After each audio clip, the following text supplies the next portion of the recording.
Déclaration du groupe des ambassadeurs francophones, GAF en sigle en RDC. Nous, membres du groupe des ambassadeurs francophones en RDC, réunis en ce jeudi 20 mars 2025, Journée internationale de la francophonie, représentant des pays aux cultures et histoires variées. Nous sommes unis tant pour notre attachement à la langue française que par le lien particulier que nous entraînons avec la République démocratique du Congo, pays francophone le plus peuplé au monde et aux potentialités culturelles, géostratégiques et économiques immenses.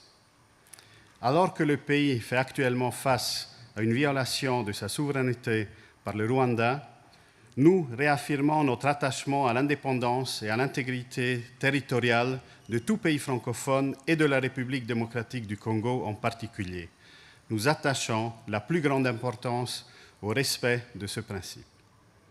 Nous exprimons notre vive préoccupation face à la rapide dégradation sécuritaire observée depuis le début de l'année dans l'est du pays en raison de l'offensive menée par le mouvement du 23 mars, avec le soutien de la force de défense rwandaise.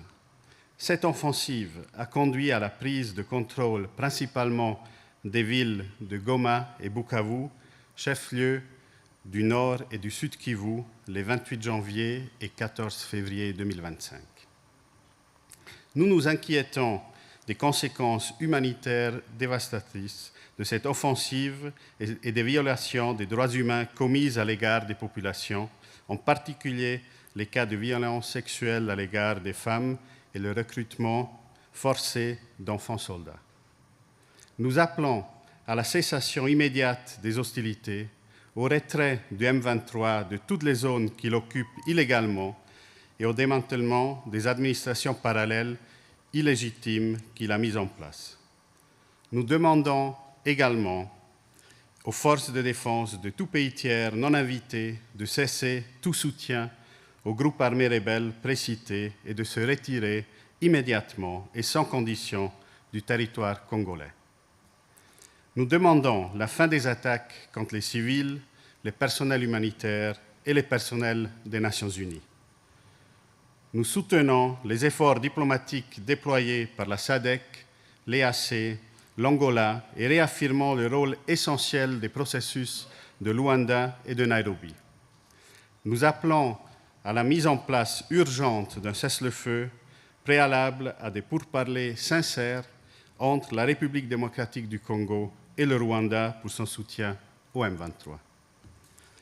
Nous encourageons, dans ce sens, les deux pays à reprendre le dialogue afin de parvenir à un règlement durable et pacifique d'un conflit qui n'a qu'en trop endeuillé la population congolaise et qui porte en elle de sérieux risques de déstabilisation de toute la région des Grands Lacs. Nous encourageons également la résolution des questions plus profondes, à l'instar de l'exploitation et l'exportation illégale des ressources naturelles, notamment vers les pays voisins, au travers des instruments de traçabilité au niveau régional. Nous réitérons notre soutien à la population congolaise, première victime de ce conflit. Fait à Kinshasa ce 20 mars 2025.